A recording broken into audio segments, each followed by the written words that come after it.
आज हम बात करने जा रहे हैं चोल राजवंश की।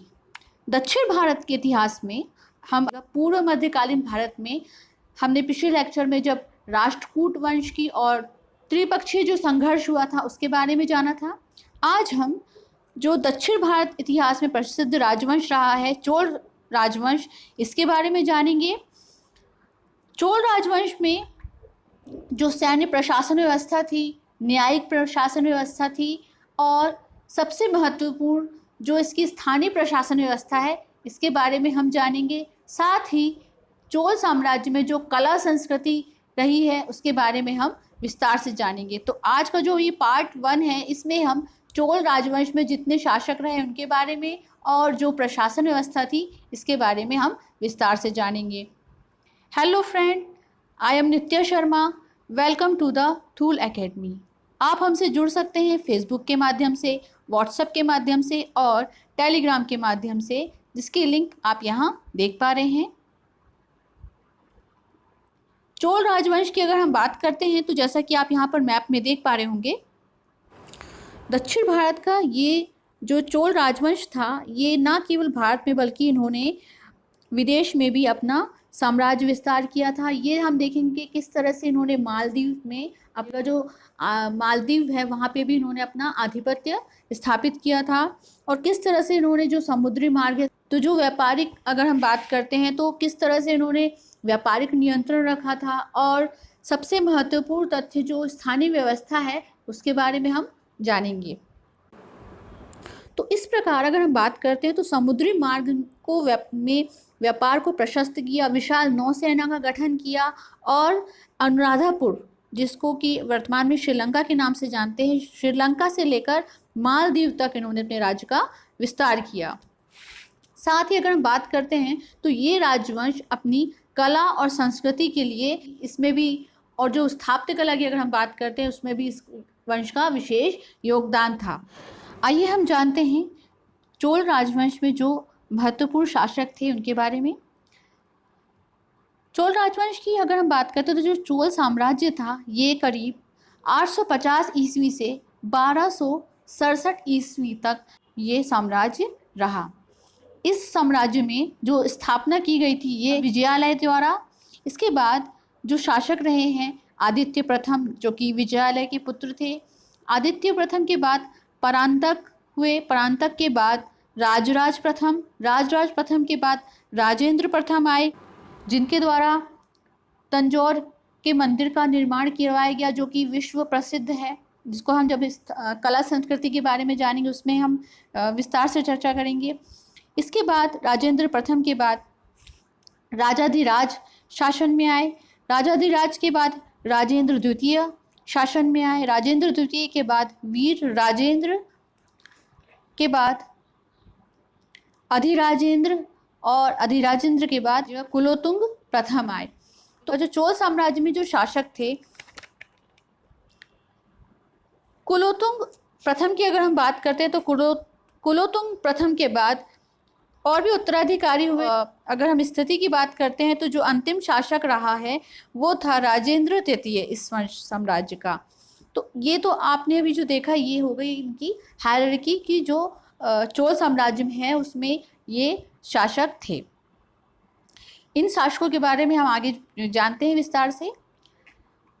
तो ये दक्षिण भारत का प्रसिद्ध राजवंश था जो करीब 400 वर्षों तक वर्चस्व में रहा।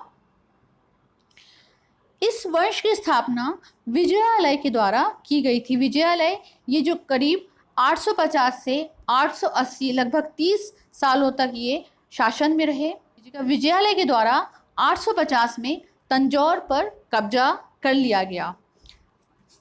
जो चोल साम्राज्य की स्थापना की अगर हम बात करते हैं, विजयालय ने चोल साम्राज्य की स्थापना की और नरकेसरी की उपाधि धारण की। पल्लव और पांड्य के युद्ध का फायदा उठाकर, जैसा हमने पिछले लेक्चर में देखा था कि जो युद्ध चल रहे थे दक्षिण भारत में राजस्व को लेकर, माफ़ कीजिएगा, जो साम्राज्यवाद की अगर हम बात करते हैं तो पल्लव में और पांड्य में युद्ध चल रहे थे। इसी तरह अगर हम बात करते हैं तो पाल, और जो हमने पिछले लेक्चर में बात की थी तो पाल में और गुर्जर प्रतिहार में युद्ध चल रहे थे। तो जो ये युद्ध चल रहे थे पल्लव और पांड्य में, ये दक्षिण भारत में जो हमने पिछले लेक्चर में पढ़ा था, पल्लव और पांड्य का जो युद्ध हुआ था, तो उसका फ़ायदा उठाकर इन्होंने अपनी स्थिति को और मजबूत कर लिया। जो अगर हम राज्य की सुरक्षा की अगर बात करते हैं तो उसको मजबूत किया।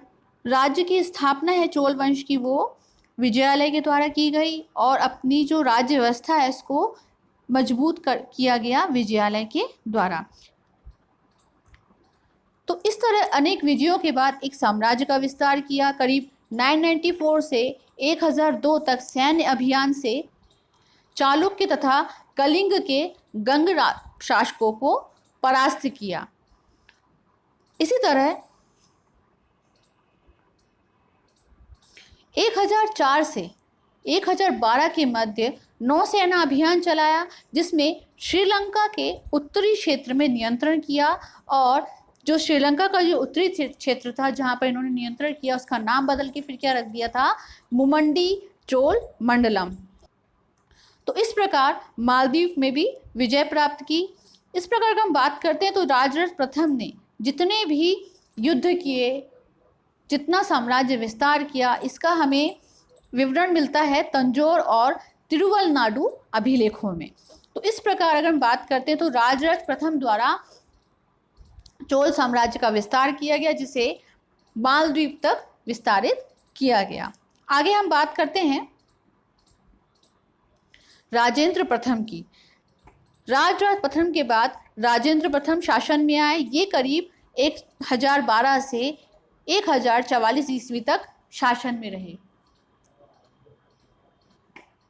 इन्होंने भी विस्तारवादी नीति अपनाई, और जगह पांड्य और चेर साम्राज्य जो कि राजराज प्रथम के द्वारा इनको परास्त किया गया था, अब जो राजेंद्र प्रथम आए, इन्होंने विस्तारवादी नीति से इन राज्यों को भी अपने साम्राज्य में मिला लिया, और पूरी तरह से इन जो राज्य थे इनका उन्मूलन कर दिया और अपने राज्य में ला लिया। इसी तरह करीब 1017 ईस्वी में अनुराधापुर के दक्षिण हिस्से को जीतकर अपने राज्य में मिला लिया। अगर अनुराधापुर की बात करते हैं तो इसे श्रीलंका के नाम से जाना जाता है वर्तमान में। तो उत्तरी क्षेत्र की अगर हम बात करते हैं श्रीलंका की, तो वो राजराज प्रथम द्वारा नियंत्रित की गई, अधिकार किया गया इसमें। और जो दक्षिणी क्षेत्र की अगर हम बात करते हैं तो ये राजेंद्र प्रथम ने अपने राज्य में इसको मिला लिया था। इसी तरह राजेंद्र प्रथम ने दक्षिण पूर्व एशियाई के साथ व्यापार नियंत्रण भी स्थापित कर लिया। कई सैन्य कार्यवाहियों के माध्यम से जो दक्षिण पूर्व एशियाई देश थे, जैसा कि हमने जो अगर हम बात करते चोल साम्राज्य की, तो ये समुद्र से लगा हुआ राज्य था। तो जो व्यापार का क्षेत्र था, इसको नियंत्रण करने के लिए इसने सैन्य कार्यवाहियाँ की थी, जिससे कि व्यापार जो क्षेत्र था ये नियंत्रित होने लगा था। व्यापार के मुख्य केंद्र थे, इस पे भी अपना नियंत्रण किया था। 1022 से 23 ईस्वी के मध्य बंगाल में सफल अभियान चलाया और महिपाल को हराया। 1022 से 23 का जो ईस्वी के समय पे जो अभियान चलाया था, पूर्व अभियान चलाया था, उसमें पाल शासक महिपाल को राजेंद्र प्रथम द्वारा परास्त किया गया था। और इस तरह जैसे कि अगर हम बात करते हैं तो जो राज्य विस्तार की बात की जाए, तो जैसे कि आप यहाँ पर मैप में देख पा रहे होंगे, जो श्रीलंका है जिसको उस समय पर अनुराधापुर कहा जाता था, वहाँ पर साम्राज्य का विस्तार किया। और जैसा कि आप यहाँ पर मैप में देख पा रहे होंगे, जो ये आप क्षेत्र देख पा रहे होंगे, ये यहाँ से यहाँ पर आक्रमण किया था। तो इस तरह जो आक्रमण की अगर हम बात करते हैं तो ये पूर्व में बंगाल में जो शासक था महिपाल, इसको पराजित किया था। तो जो अगर हम विस्तार की बात करते हैं तो राजेंद्र प्रथम के द्वारा, तो इस प्रकार जैसा कि आप यहाँ मैप में देख पा रहे होंगे, इस तरह से राजेंद्र प्रथम ने अपने राज्य का विस्तार किया। गंगैकोंड चोलपुरम को राजधानी बनाया और स्वयं गंगैकोंड की उपाधि धारण की। तंजौर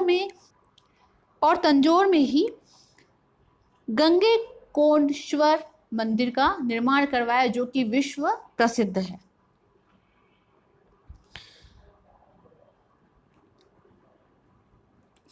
करीब 1025 में श्रीविजय के शासक संग्राम विजयोतुंग को पराजित किया और श्रीविजय पर अधिकार हासिल किया। जैसे कि आप ये मैप में देख पा रहे होंगे, ये श्रीविजय मालदीव का जो क्षेत्र है यहाँ पर भी अधिकार कर लिया था। तो इस तरह से जो राजेंद्र प्रथम था, इसने अपने राज्य का विस्तार किया, विस्तारवादी नीति अपनाई। आगे हम बात करते हैं राजाधिराज की। राजाधिराज जो कि 1044 से 1054 तक ये शासन में रहे। अनुराधापुर में जो विद्रोह हो रहे थे, जैसे हमने अभी जाना कि जो राजेंद्र प्रथम थे और राजराज थे, इनके द्वारा जो अनुराधापुर, जिसको आप वर्तमान में श्रीलंका के नाम से जानते हैं, यहाँ पर नियंत्रण किया गया, यहाँ पे अधिकार किया गया। और राजाधिराज के शासनकाल में जो यहाँ पर अनुराधापुर में जो विद्रोह हो रहे थे, उसका दमन राजाधिराज के द्वारा किया गया। कोजम का युद्ध हुआ था इसके समय पर। कोजम के युद्ध में अश्वमेध यज्ञ किया था और जयकोंड चोल की उपाधि धारण की थी।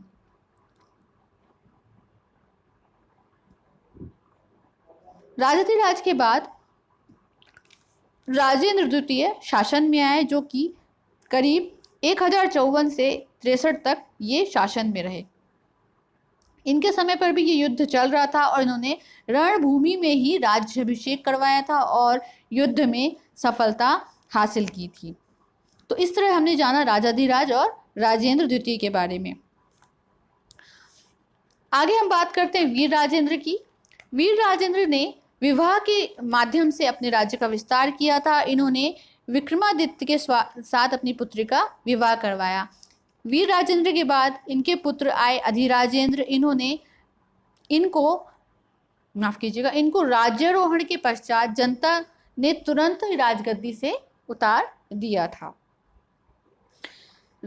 अधिराजेंद्र के बाद कुलोत्तुंग प्रथम शासन में आए। इन्होंने युद्ध नीति त्याग दी थी और जन कल्याणकारी कार्य किए थे। करीब 1077 में चीनी सम्राट के पास इन्होंने अपने दूत को भेजा था, अपनी जो व्यापारिक स्थिति है उसको सुदृढ़ बनाने का भी प्रयास किया था। इसके पश्चात भी कई उत्तराधिकारी आते गए, जैसे कि विक्रम चोल, कुलोत्तुंग तृतीय, राजराज प्रथम। तो इस तरह से शासन आते रहे। लेकिन अगर हम बात करते हैं जो महत्वपूर्ण शासक थे, वो उनके बारे में हमने जाना है।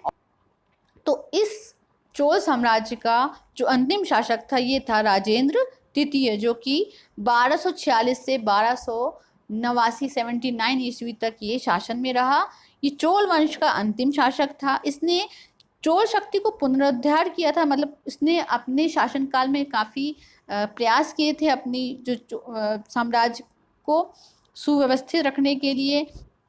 इसी तरह 1251 लगभग में पांड्य शासक जटावर्मन, इसने चालुक्य शासक था राजेंद्र तृतीय, इसको परास्त कर दिया और इसको अधीनता स्वीकार करने के लिए बाध्य कर दिया। तो इस प्रकार अगर देखा जाए तो लगातार युद्ध और संघर्ष से आर्थिक स्थिति और सैन्य संसाधन का भी ह्रास होने लगा था और इनके काल में ही पांड्य और होयसल जो शक्ति थी, इनका उत्कर्ष होने लगा था। तो इस तरह से अगर हम बात करते हैं तो जो चोल साम्राज्य था, इसका पतन होने लगा था।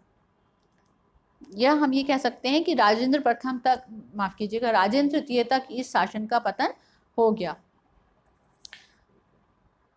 तो इस प्रकार हमने जाना जो चोल राजवंश में जो महत्वपूर्ण शासक थे उनके बारे में। आगे हम बात करते हैं चोल राजवंशों की प्रशासन व्यवस्था के बारे में। चोल प्रशासन की अगर हम बात करते हैं तो इसको हम 3 भागों में जानते हैं। एक है सैन्य प्रशासन, न्यायिक प्रशासन और सबसे महत्वपूर्ण जो है वो है स्थानीय शासन व्यवस्था। इसी से रिलेटेड क्वेश्चन 2016 में भी पूछा गया है स्थानीय शासन और ग्राम शासन व्यवस्था के बारे में।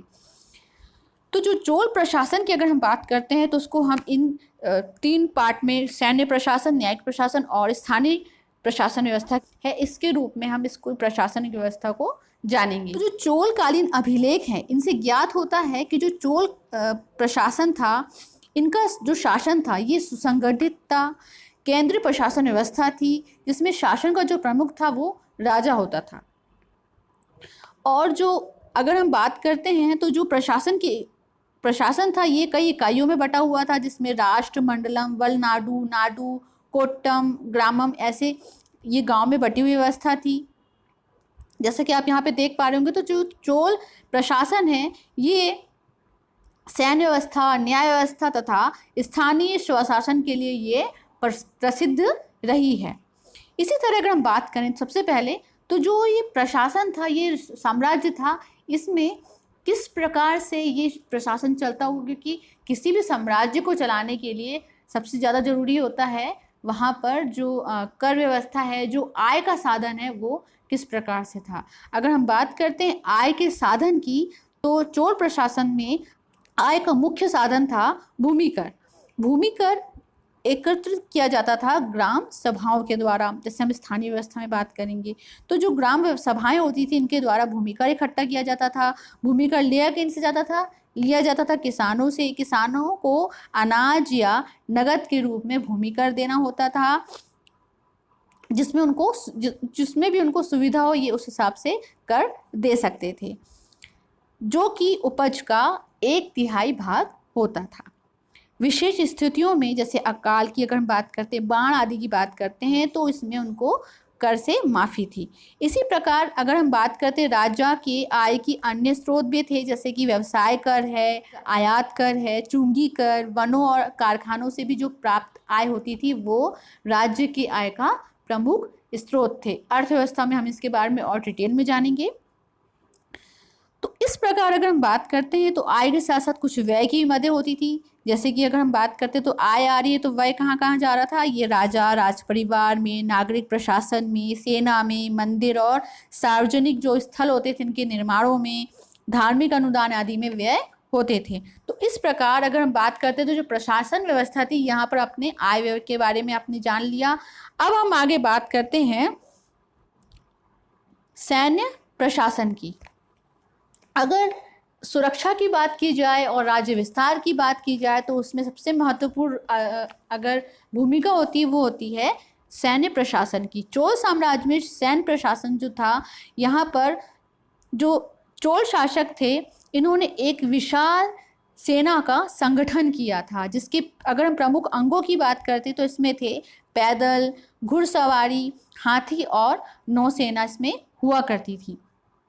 चोल शासकों की अगर बात करते हैं तो वो खुद भी एक कुशल योद्धा थे और व्यक्तिगत रूप से वो युद्धों में भाग लेते थे। जैसे कि हमने जो अभी ने राजवंशों के बारे में जाना है कि किस तरह से युद्ध किए थे, जैसे हमने श्रीलंका विजय की बात की थी। तो इस तरह से कुशल योद्धा थे और व्यक्तिगत रूप से ये युद्धों में भाग लिया करते थे।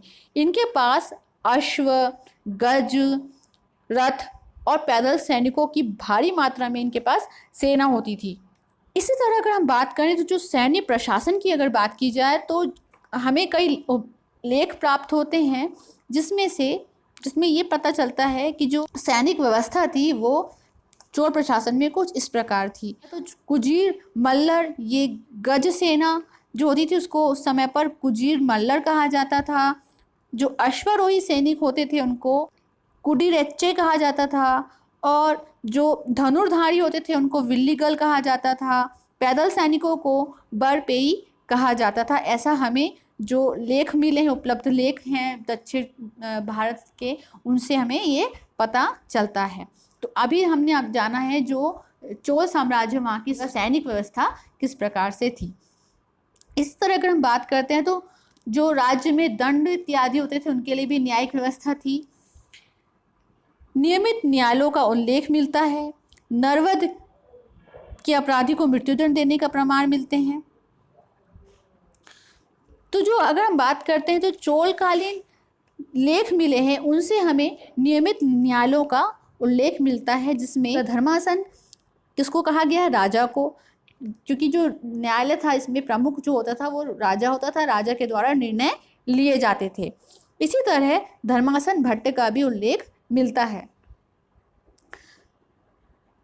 अगर हम बात करते हैं तो जो नरवध होता था, अगर किसी ने किसी को किसी की मृत्यु कर दी है, या नरवध अगर हम बात करते हैं तो नरवध के अपराधी को प्रायश्चित के लिए निकटतम मंदिर में अखंड दीप जलाने के लिए दंड मिलता था, और साथ ही उसे मृत्युदंड भी दिया जाता था। तो इस तरह की कुछ व्यवस्था थी जो कि अगर हम कहें तो धार्मिक और जनता के मांग के आधार पर ली जाती थी, साथ ही राजा भी इस पे निर्णय लेता था। राजद्रोह को उस समय पर जघन्य अपराध माना जाता था, और इस अपराध में अपराधी को मृत्युदंड तो मिलता ही था, साथ ही जो उसकी संपत्ति होती थी उसको भी जब्त कर लिया जाता था। तो इस तरह के प्रमाण हमें लेखों से प्राप्त होता है कि जो चोल साम्राज्य में जो दंड की व्यवस्था थी ये कुछ इस प्रकार से थी। और इसी प्रकार अगर हम चोल दंड व्यवस्था की बात करते हैं तो 13वीं सदी में चीनी लेखक चाओ जू कुन ने का विस्तृत विवरण भी इस संदर्भ में दिया है। तो इस प्रकार हमने जाना जो चोल साम्राज्य था उसकी सैनिक प्रशासन व्यवस्था किस प्रकार से थी, न्यायिक व्यवस्था किस प्रकार से थी। तो अब तक आपने चोल साम्राज्य में जो शासक थे उनके बारे में जाना, जो सैनिक प्रशासन व्यवस्था थी उसके बारे में जाना, और जो न्यायिक प्रशासन व्यवस्था थी इसके बारे में जाना। आगे हम स्थानीय शासन व्यवस्था, चोलकालीन जो समाज रहा है इसके बारे में, और चोलकालीन जो कला और साहित्य रहा है, स्थापत्य कला और साहित्य रहे हैं, उसके बारे में हम विस्तार से जानेंगे। और साथ ही हम जानेंगे किस प्रकार से ग्रामीण प्रशासन था और स्थानीय शासन व्यवस्था था। जो अभिलेख मिले हैं, जैसे हम उत्तर मेरू अभिलेख की अगर बात करते हैं तो उसमें किस प्रकार से विवरण दिया गया है, सभाएं होती थी। तो इस प्रकार से जो उस समय पर चोलकालीन समाज किस प्रकार से था, देवदासी प्रथा क्या थी, कला और साहित्य की बात करेंगे, तंजौर मंदिर की जिसकी हमने बात की उसके बारे में हम विस्तार से जानेंगे। अर्थव्यवस्था किस प्रकार से थी इसके बारे में हम विस्तार से अगले लेक्चर में हम बात करते हैं। तो ये रहा हमारा आज का लेक्चर। इस लेक्चर को देखने के लिए आपका बहुत बहुत धन्यवाद।